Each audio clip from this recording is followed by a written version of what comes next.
സെമിയോട്ടിക്കയുടെ artificial intelligence അടിസ്ഥാനത്തിലുള്ള തിരഞ്ഞെടുപ്പ് വിശകലനത്തിലേക്ക് ഒരിക്കൽ കൂടി ഏവർക്കും ഹൃദ്യമായ സ്വാഗതം. ഇന്ന് നമ്മൾ വിശകലനം ചെയ്യുന്ന മണ്ഡലങ്ങൾ കുട്ടനാട്, അരൂർ. നമുക്ക് ആദ്യമായി തന്നെ കുട്ടനാട് നിയമസഭാ മണ്ഡലത്തിൽ നിന്ന് ആരംഭിക്കാം. ഇവിടെ LDF സ്ഥാനാർത്ഥി തോമസ് കെ തോമസ്, LDF സ്ഥാനാർത്ഥി റെജി ചെറിയാൻ, NDA സ്ഥാനാർത്ഥി സന്തോഷ് ശാന്തി. 2021 നിയമസഭാ തെരഞ്ഞെടുപ്പിൽ തോമസ് കെ തോമസ് വ്യക്തമായ ഭൂരിപക്ഷത്തോടുകൂടി LDFന് നേടിക്കൊടുത്ത മണ്ഡലമാണ് കുട്ടനാട്. നിലവിലത്തെ രാഷ്ട്രീയ സാഹചര്യത്തിൽ ഓരോ സ്ഥാനാർത്ഥികളുടെയും ജയപരാജയങ്ങളെ തീരുമാനിക്കുന്ന 5 ഘടകങ്ങളിൽ എങ്ങനെയാണ് കുട്ടനാട്ടിലെ സമ്മതിദായകർ അവിടുത്തെ രാഷ്ട്രീയ പാർട്ടികളെ വിലയിരുത്തുന്നതെന്ന് നമുക്ക് നോക്കാം. പ്രാദേശിക വികസനത്തിനും യുവജന പിന്തുണയിലും LDFനാണ് 1ാം സ്ഥാനം, UDF 2ാം സ്ഥാനം. വോട്ടർമാരിലെ വിശ്വാസ്യത, നേതൃപാഠവും സഹിഷ്ണുതാപരമായ രാഷ്ട്രീയം, ഈ 3 ഘടകങ്ങളിലും UDF ആണ് മുമ്പിൽ, LDF 2ാം സ്ഥാനത്ത്. സ്ഥാനാർത്ഥികളുടെ ജയപരാജയങ്ങളെ തീരുമാനിക്കുന്ന ഓരോ ഘടകങ്ങളെയും ആർട്ടിഫിഷ്യൽ ഇന്റലിജൻസ് ഉപയോഗിച്ചുകൊണ്ട് സെമിയോട്ടിക്ക നടത്തിയ വിശകലനത്തിനെ അടിസ്ഥാനമാക്കി നമുക്ക് നോക്കാം കുട്ടനാട് ആര് നേടും. ഇവിടെ UDFന് ഒരു നേരിയ ഭൂരിപക്ഷം, ഏകദേശം 40.53% വോട്ട് വീതം നേടി വിജയിക്കും എന്നുള്ളതാണ് സെമിയോട്ടിക്ക പ്രവചിക്കുന്നത്. LDF സ്ഥാനാർത്ഥി തൊട്ടുപുറകിലുണ്ട്, 39.48% വോട്ട് വീതം. NDA സ്ഥാനാർത്ഥിക്ക് ഏകദേശം 20% വോട്ട് വീതമാണ് സെമിയോട്ടിക്ക പ്രവചിക്കുന്നത്. ഇനി നമുക്ക് അരൂർ മണ്ഡലത്തിലേക്ക് പോകാം.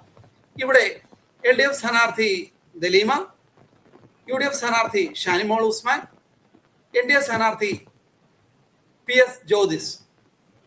2021 നിയമസഭാ തെരഞ്ഞെടുപ്പിൽ വ്യക്തമായ ഭൂരിപക്ഷത്തോടുകൂടി ദലീമ ജയിച്ച മണ്ഡലമാണിത്. ഏകദേശം 45% വോട്ട് വീതമാണ് അന്ന് ദലീമയ്ക്ക് ഇവിടെ ലഭിച്ചത്. നിലവിലത്തെ രാഷ്ട്രീയ സാഹചര്യത്തിൽ ജയപരാജയങ്ങളെ സ്വാധീനിക്കുന്ന 5 ഘടകങ്ങളിൽ ഓരോ രാഷ്ട്രീയ പാർട്ടിയെയും എങ്ങനെ അരൂരിലെ ജനങ്ങൾ വിലയിരുത്തുന്നു എന്ന് നമുക്ക് നോക്കാം. പ്രാദേശിക വികസനം, യുവജന പിന്തുണ, വോട്ടർമാരുടെ ഇടയിലെ വിശ്വാസ്യത, ഈ 3 ഘടകങ്ങളിലും LDF ആണ് 1ാം സ്ഥാനത്ത്, 2ാം സ്ഥാനത്ത് UDF. എന്നാൽ നേതൃപാഠവും സഹിഷ്ണുതാപരമായ രാഷ്ട്രീയം, ഈ 2 ഘടകങ്ങളിലും UDF മുൻപന്തിയിലാണ്, LDF 2ാം സ്ഥാനത്ത്.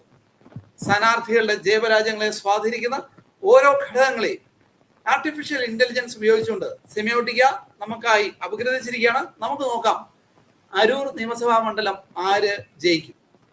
LDF സ്ഥാനാർത്ഥിയായ ദലൈമ 40% വോട്ട് വീതം നേടി മുന്നിട്ട് നിൽക്കുകയാണ്.